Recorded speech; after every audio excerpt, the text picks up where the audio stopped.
pleased to welcome Rotarian Clyde Tuggle to the stage, along with our keynote today, Dr. Raj Shah.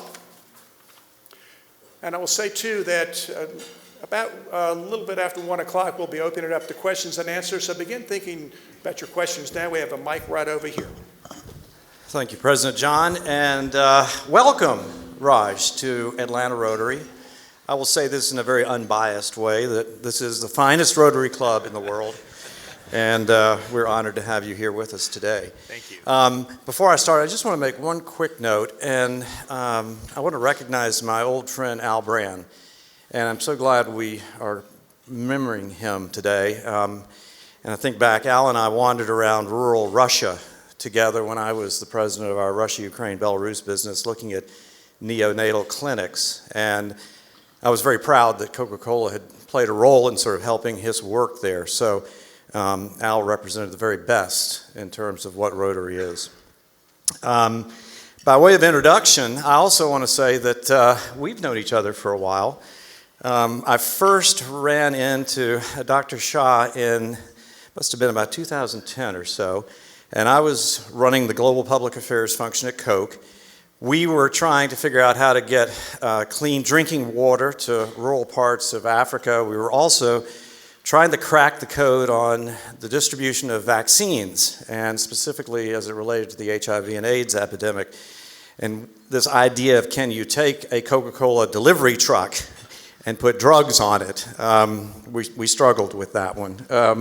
But I came to know Raj, and at the time was struck by, here was somebody in government who was very different and who understood the power of partnerships and understood how to communicate with and connect with business people. And so we're so honored to have you here today. And we have the book. If you haven't read it, it's a fantastic read. Congratulations on the book. I want to sort of start the conversation today with a bit of your journey and where your journey started. It's an interesting story, and you play it out so beautifully in the book. You're the son of immigrant parents who came here trying to find the very best that education offered here in the United States. You grew up in Detroit, University of Michigan. Any Michigan fans here? Go Blue. Okay. University of Pennsylvania, amazing. You got your medical degree and your PhD in economics before you were 30. I was reading the book and I was thinking, I need to go out for a long run or something. I'm not achieving. And then sort of a fascinating journey starts that sort of wove together your political interest and pursuits along with your professional and academic pursuits. We'll get into some of the details, but I want to start with an interesting story. You were 17 years old. Nelson Mandela was coming to Detroit. He was speaking at Tiger Stadium. It is clearly, as you have described it in the book, a seminal point in your history and perhaps where sort of the journey starts. Can you tell us about that and contextualize that in terms of your early days and your story as a young person? Sure. Well, thank you, Clyde, for inviting me and having me, and thank you so much to this extraordinary Rotary Club. When Clyde said, if you come to Atlanta, you must come to the Rotary Club because it epitomizes service and leadership, and that's what the book is hopefully about, inspiring service and leadership. This is a community that is second to none in that, so thank you for inviting me to be a part of this. So I grew up around Detroit, as you can tell, a predominantly Indian American family and a very tight-knit Indian American community. And so when I was young, I was sort of taught and bought into with enthusiasm that, I would be either an engineer or a doctor. My dad worked at Ford for 30-some years, and I chose engineering because I like drawing cars, basically. And while in high school, I started to get exposed to and more aware of public service and opportunities in policymaking and social service, but didn't really have any really seriousness about it because I was like, at the end of the day, I thought I was going to design cars for a living, which would have been a lot of fun. And if you saw the sketches I did, they were pretty good, I thought, by my own standards. Kind of Tesla Model S 25 years before the Tesla Model S existed. Who knows what could have been. And then one day, I was a junior in high school, just watching this on television in my living room. But Nelson Mandela came to Detroit, and we didn't get visitors like Nelson Mandela, right? By the way, there aren't visitors like Nelson Mandela. And he went to the River Rouge auto plant, which is, famously the fully integrated plant in Detroit, and he spoke to auto workers on the floor of the auto plant. Then he went to Tiger Stadium, was introduced by Stevie Wonder. It was like this big Motown celebration. And for those of you that remember, this was just a few years after the Tigers had won the World Series. It was all very celebratory. And he closed all of his speeches that day with the same refrain. And he kept saying, "To the people of Detroit, from the people of South Africa, I have a message for you. And the message is, we admire you, we respect you, but above all, we love you." And I don't know, as a kid watching on television, just blown away, thinking, I want to do something that, is aligned with the spirit of compassion and appreciation and love he was sharing that day, but had no real idea how to do that. So that was that moment. I went on to go to Michigan and Penn and became a doctor. And it was just actually during medical school one day, I sort of decided, okay, I'm going to try this political thing. So I applied a few times to be a volunteer on Al Gore's presidential campaign. And you were rejected. I was rejected twice, believe it or not. And then the campaign wasn't doing that well, for those of you that remember. And this was during the primaries, and he moved the campaign from Washington to Nashville. And so a friend of mine called and said, "Raj, you should send that letter back in one more time." And this was just to be an unpaid volunteer, by the way. And they finally said yes. So the day after my board exams, my girlfriend and I, now wife, got in the car, drove 14 hours from Philadelphia to Nashville, Tennessee, spent the next 3 months in Al Gore's mother's best friend's pool house in Belle Meade in Nashville.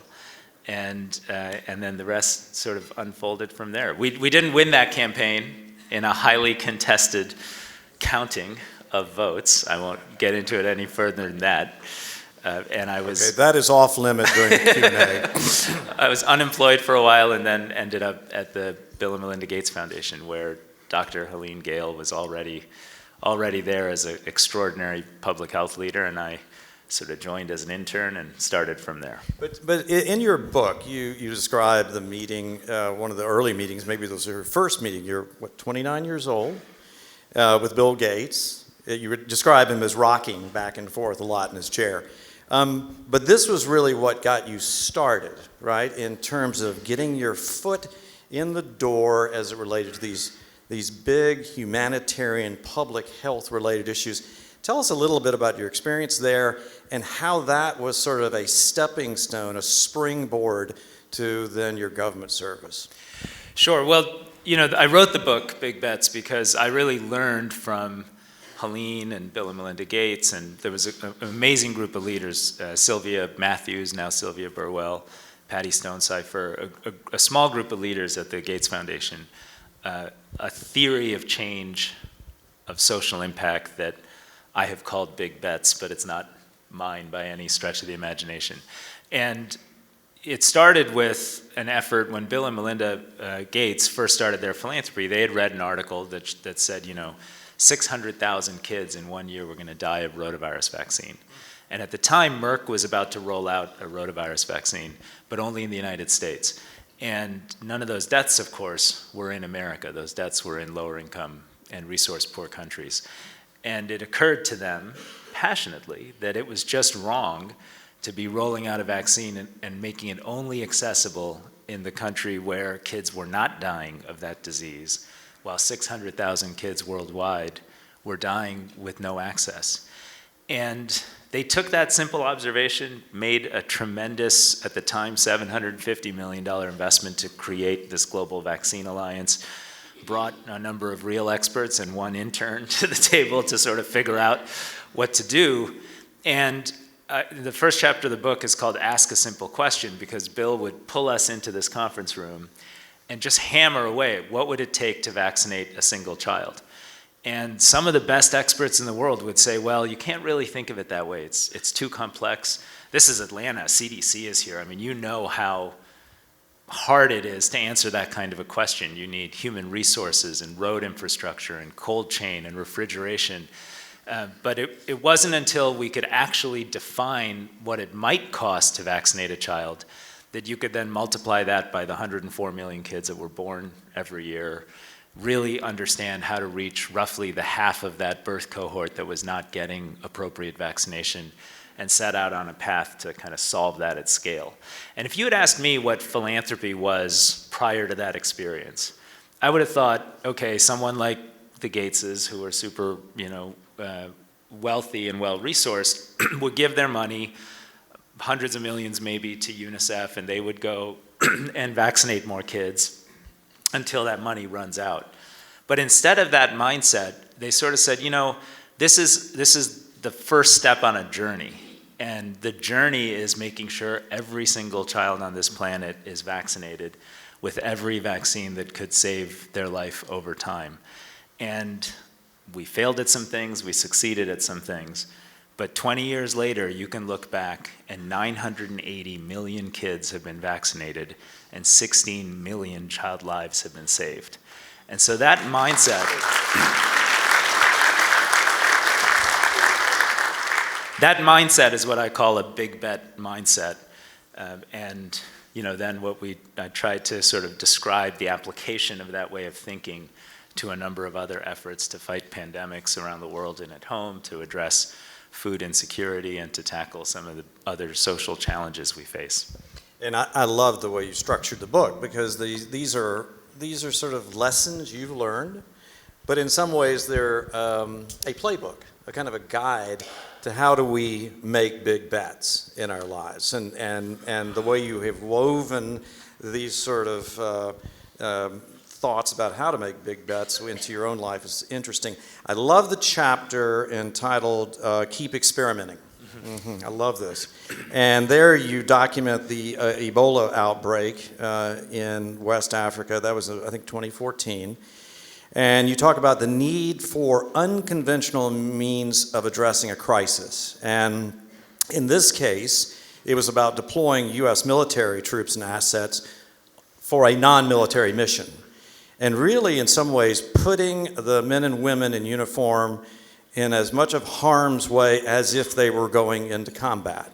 Can you just, it's a fascinating story. Can you talk a little bit about how you all came to that decision? It was a tough decision, and then the importance of that big bet in terms of really getting a handle on the Ebola crisis.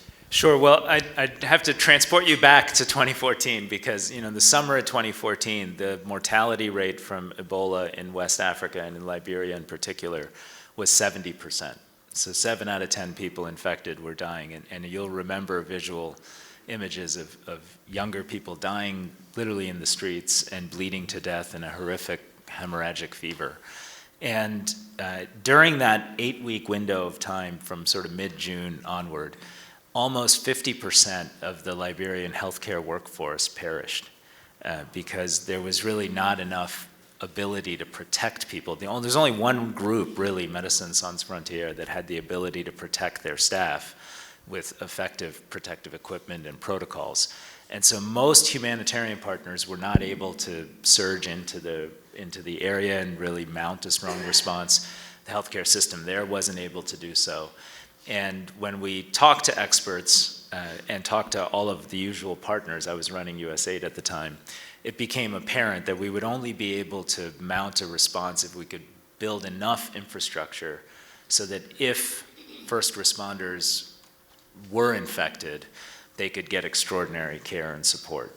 And so to me, this was President Obama's big bet in late August of 2014, leading into a midterm election in a heated political environment where, the governor of New Jersey was quarantining people that were arriving into Newark Airport into an old mental health hospital that had been defunct and abandoned for a while, where a new political voice, Donald Trump, was sort of breaking through, also advocating for cutting off flights to West Africa. There actually were no direct flights to West Africa, but you could cut off routing, and that would have been very disruptive. But most importantly, President Obama made a decision in that moment, and Tom Frieden, who ran the CDC, predicted we would have 1.4 million cases of Ebola in that moment. And it was a controversial prediction. The CDC team made it. And once it was made, it carried tremendous authority. Like, it affected the way Congress saw the problem. It affected the way we saw the problem. People were estimating potentially tens of thousands of cases in the United States, and our hospital started getting ready to handle that. So in response, President Obama, for the first time in American history, deployed almost 3,000 US troops to build field hospitals, Ebola treatment units, create service support for humanitarian partners that would go in. And then USAID and CDC supported hundreds of humanitarian partners that were able to scale up. Most importantly, training local community health workers to go door to door and village to village to define the response. And I called the chapter Keep Experimenting, because when President Obama made that decision, we didn't actually know what would work to reduce transmission and to reduce contagion. Some people thought it was these Ebola treatment units. But when there's a 70% mortality rate, people go into those units, they never come out, their possessions never come out, their ashes never come out, and pretty soon no one goes in. And so very quickly we identified some local community interventions, one in particular, these burial teams that would go in clad in protective equipment, remove the bodies of the deceased before there was further transmission to loved ones and local healthcare workers. And that ultimately made a huge difference. And in my judgment, and I wrote the book, because it was the data system that we built, sending young people on motorbikes to do visual confirmation, taking a Swedish epidemiologist, Hans Rosling, God bless him, he's since passed, but he went down to Liberia and said, Raj, I'm going to anchor, I'm going to take charge. I said, okay, what do you need now? And they just pieced together a data system. We deployed some DoD bioterror labs to the rural communities, even used World Food Program helicopters to transport blood samples to get the confirmation time to validate a case down from 4 days to 4 hours. And all of that allowed us to see which interventions worked and which didn't. And we tried things that didn't work. It just turned out the burial teams did. And by scaling those up, ultimately the Ebola crisis ended in West Africa with 30,000 cases, 11,000 tragic deaths, but nowhere near 1.4 million.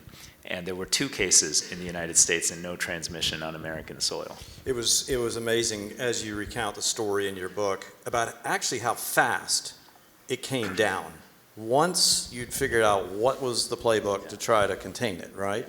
And then the other thing, there was, I guess, some controversy at the time over the quarantine centers that were built that didn't actually get used. I mean, and it's, as you describe it in the book, I mean, you got a little bit of pushback from Congress on that. Is that Well, we correct? did, but at the end of the day, that's an insurance policy. Right. It was 10 or 12% of the total response by resource as an insurance policy against an out of control explosion in terms of number of cases. But to me, the through line in the vaccine story at the Gates Foundation and the Ebola story during the Obama administration is really the power of data and measurement and data analysis in helping you be hyper effective at doing these sorts of large scale interventions. Right. And in this case, until we really got a handle of where were you having positive cases and quickly could visualize that, you couldn't mount a real response. And the same was true for the bigger effort to vaccinate children around the world. So let's fast forward for a second, because in the book you describe now when you're at the Rockefeller Foundation, here comes COVID, and we didn't really quite get that one right. But talk about that a little bit, because you had some very interesting observations in the book about that, right? Well, there are a number of our colleagues from CDC here, so I want to thank you for being on the front lines of a response in the United States. There's this tragic reality about COVID, which is America was, prior to the outbreak, determined in this Global Health Security Index process to be the country best prepared for such an outbreak. And we ended up not being very well prepared. And in one judgment, part of the reason for that was we just didn't have the ability to scale up testing and diagnostic capability very quickly. Countries that did, South Korea, New Zealand, even Germany, countries in Southeast Asia that had lived through SARS and H1N1 had more public-private collaboration and the capacity to do that very quickly. In America, as you'll remember, in April of 2020, if you thought you were positive, you were going to try to get a PCR test and it would take 4 to 7 days to get a result, which somewhat invalidates the purpose of the test in that context. And so the Rockefeller Foundation, but by no means alone. In fact, one of the first calls we had was with Dr. Fauci. And he said, look, we're having some political challenges with really going big on a testing strategy for America. So if you guys work with all these other folks to do that, that would be something we'd very much appreciate. And so we helped a number of states and a number of partners develop a testing strategy for the country, which we called the 1-3-30 plan. You know, in April of 2020, we were doing like 350 or 400,000 tests per week. And we said we could get to 1 million in about 8 weeks, and then 3 million, and then 30 million tests a week. And the only way you could get to 30 million tests a week was adopting the rapid test, which at the time, I mean, we're nodding now because we all use it. I used it 2 weeks ago because there's a lot of sniffles going on in our family. It was negative, but you know, but at the time, people questioned whether that test being less sensitive, less specific, and less proven was an appropriate part of the response. So anyway, we helped build that market by working with about 40 municipalities across the country, bringing together, it was Governor Larry Hogan actually, who was the chair of the National Governors Association, brought together 10 or 12 governors on a bipartisan basis to procure those tests. The Rockefeller Foundation put a $100 million credit guarantee behind that procurement, and that helped sort of launch the market. And then ultimately, the Department of Health and Human Services actually bought 750 million tests in one procurement that cemented the deal, and it Which was a game changer. Total game changer, yeah. And it changed the way we had access to testing. Yeah. Interesting. So another theme that runs through the book, I find particularly and personally interesting, you know, the years that I was traveling around the world with Coca-Cola, especially in emerging and developing markets, there were two things that I always saw you had to have to make an economy work: transportation and energy, AKA electricity. And I'm fascinated, you know, with your fascination about electrification and ending energy poverty and this idea of universal electrification. First of all, before you sort of talk about how you went about sort of thinking about this and bringing the forces to bear, what was the genesis of your interest in this? Well, you know, there's so many wonderful leaders in this room that work on fighting poverty every day. Michelle Nunn is here from CARE, for example, and I know many of you are part of organizations that do this work. The truth is, from about 2000 to about 2015, we saw the steepest reduction in extreme poverty on a global basis everywhere in the world, including in almost all parts of Africa. And then from 2015 onwards, things got much slower, and then after COVID, we've had a reversal in a few settings. But the answer to your question is, if you look across economies, typically the main constraint to inclusive growth or economic growth that creates jobs for lower income percentiles within the population has been energy access. And it seems so basic, because, you know, we consume 12,000 kilowatt hours per capita per year here. Across the world, there are 3.5 billion people that consume less than 1/12 of that amount of power. There are 780 million people who consume less than 150 kilowatt hours per capita per year, which is only enough power to power one light bulb and one small home appliance through the course of the calendar year. So you basically can't turn your human energy and output into productive growth if you don't have access to energy and power. And a shocking number of people around this planet either don't have meaningful access, or when they do, it's through dirty diesel generation that, in addition to being dirty, loud, and dangerous, is extremely expensive. So the Rockefeller Foundation, years before I arrived, had been innovating efforts to use renewable technology to create a solution to diesel power, basically, in rural parts of 60, 70 countries around the world. And when they first started, they would like piece together solar panels and lead acid batteries and wire systems out to households and meter the households and all that, try to collect payment. And it just didn't work. It cost $1.20 a kilowatt hour to deliver power, and it was, not effective. But over a decade of experimentation, about 7 years of experimentation and partnering in a lot of cases with Indian entrepreneurs in Bihar and northeastern India, they brought the price down to under 20 cents a kilowatt hour. They use a lot of technology now, including artificial intelligence-based remote battery and energy monitoring, smart meters that allow people to pay on their mobile phones through SMS text. And all of a sudden, you see very poor people who don't really have access to effective power and electricity start paying for power. And they pay it 95, 97% of what they're, what they owe. So it becomes viable. And then they use that power to invest in turning their carpentry shop into something that has power tools, or a woman gets a powered sewing machine and starts a class. Or my favorite example that I've walked into a school one evening, and they were like, now we have electricity every night, so we run the school on 2 shifts. And the second shift happened to be all girls, because the girls weren't going to school in the first shift and were simply staying at home.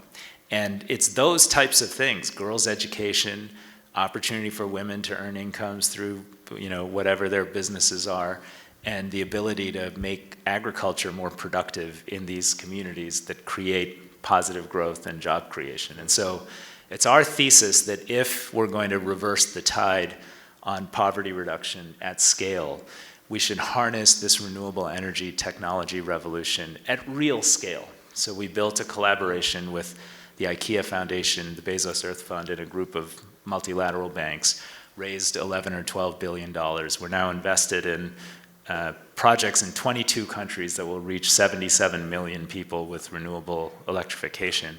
And some of these projects are like in eastern Congo, where there really have been no other viable options forever. And I'm just really excited about that as our biggest bet. It's our biggest bet by far. And if successful, our goal is to reach 1 billion people with renewable electrification.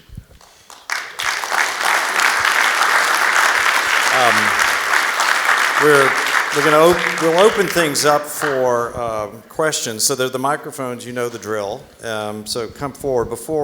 As we're waiting for that, I love the way you talk about there are big bets of choice and there are big bets of necessity. Choice, childhood vaccinations, hunger, energy poverty. Necessity, Haiti, Ebola, COVID-19, health emergencies. The other big bet, right, that the Rockefeller Foundation has now taken on, this $1 billion commitment to the climate change. Is this a big bet of choice or a big bet of necessity? Yeah, absolutely a big bet of necessity. Our foundation was based on the idea that we needed to find areas where science and innovation can help reduce human vulnerability at massive scale. And if by any judgment, any analysis of how climate change will affect people, even in the best case scenarios of 2.5 degrees warming or 2.5 to 2.9 degrees, the people who get affected are the 1 billion to 3 billion people who live in the greatest degree of vulnerability today. And when you look at the massive loss of protein for people in fishing communities and coastal communities, migration and dislocation, reductions in agricultural production from hotter and dry growing environments. So we feel we have to reposition the foundation. So we've divested from fossil fuel businesses. We've made a pledge to both manage our endowment and run our operations in a net zero manner by a certain date. And then we've made $1 billion commitment in our program spending to build partnerships in energy, food, and healthcare that can help address climate change. Very impressive. As we take our first question, too, I wanted to mention that Dr. Shah has put together 3 leadership lessons that you can read on the screen and take a photo of. But let's go ahead. Maybe we've got a number of questions, so we'll go through the lightning round, please. Dr. Shah, many people don't know about Rockefeller University in New York. What's the relationship between the foundation and what Rockefeller University tries to do? So I'd say today there is not much of a direct relationship. Back in the early 1900s, when both institutions were created, they were of course created by the family together, and there was a very close relationship. The university, and I am not the best spokesperson for the university today, but its history is extraordinary. I mean, they invented the yellow fever vaccine, and they really, in the early days, John D. Rockefeller and his advisor was a gentleman named Frederick Gates. And they basically said, what should we do with this immense wealth we've created? And the answer was, find areas where science and innovation can really transform humanity. And their first application of that was in the health and medical sciences. And that's why Rockefeller University got started. It's why they created something called the General Education Board, which was an effort to build a county-based public health system, especially in the South, to address hookworm. And that, over time, became the template for America's county-based public health system. So, that was a long time ago, but that's the answer from back then. Thank you. Stephanie? Dr. Shah, I am a former Chief Resilience Officer for the City of Atlanta, which was funded by the Rockefeller Foundation. So thank you for paying my salary. And I had the pleasure of meeting you at Bellagio. Wonderful place, which was acquired by a Georgian, Dean Rusk, former head of the Rockefeller Foundation. So nice little history there. So my question for you, and everyone in this room obviously cares about cities as the impetus for change and making big impacts. So tying into the work of the 100 Resilient Cities program, which I know has morphed considerably since a few years ago. Can you talk some about the Foundation's commitment to cities as major drivers of change? Sure. Well, first, thank you for your service as a CRO, as you all are known. And I would say, our ability to do all that early work in the pandemic was really because chief resilience officers in 40 cities around the country said, I'm going to develop a plan and help my municipality respond first and fastest to the crisis. And I think that's very much the spirit of what that network was and is about. So today our work in cities has, we focus on efforts mostly around economic opportunity and inequity, including something called the Economic Opportunity Coalition, meeting, I think, tomorrow with some entrepreneurs in Atlanta that we want to learn from and some we may support on getting access for Black-owned businesses and entrepreneurs in particular. But that's been the main focus, is around economic opportunity.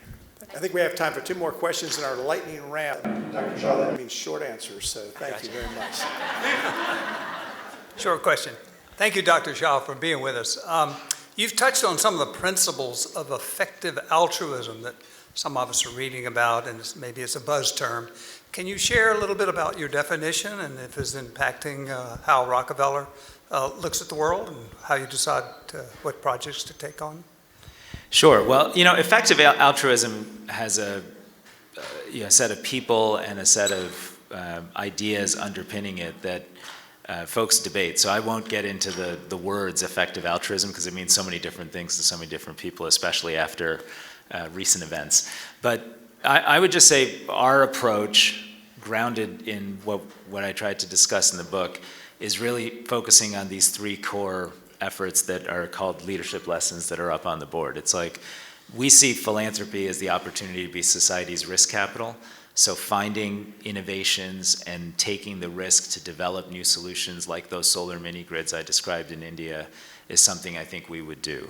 We believe we can help build unlikely partnerships, often public and private. And so almost everything we do at scale involves building public-private partnerships. And then most importantly, we can invest a little more in getting data and measuring results than most typical nonprofit organizations for a variety of reasons. So we try to invest in that space as well so that we can learn if what we're doing is working or we need to make course corrections. David, a final question, then we'll ask Clyde to wrap it up. President John had a question on the board at the beginning of the meeting about what we would do if we had a magic wand. With your budget, you actually have a magic wand. What would you like to do with your magic wand? Well, I would just say we really don't have a magic wand. It's like the things we want to do, if you just take the one topic of extreme poverty and vulnerability, the biggest thing we're trying to do is make sure that we can use the renewable energy transition to reach everybody and not just the richest countries that can invest trillions of dollars in greening their economies, China, Europe, and the United States. And the truth is, coming out of COVID, we're actually going the other way from a macroeconomic perspective, and I won't get into the details. So we don't have a magic wand, but we think we can take some risk, build partnerships, and try to get more and more countries to make the public and private investments to say, if we're rolling out renewable energy, let's make sure we reach the poorest and most difficult to reach communities, as we pursue this mission, because it's our last big chance, in our view, to create real sustained equity and opportunity for all. Can I disrupt and ask one? Yes. I just have to ask you, the Rotary Club, this incredible global network, what big bet would you have the Rotary Club make in this world at this moment? Oh, I love that, Michelle. Thank you. Look, Helene and I and so many others worked with Rotaries across the country on polio eradication.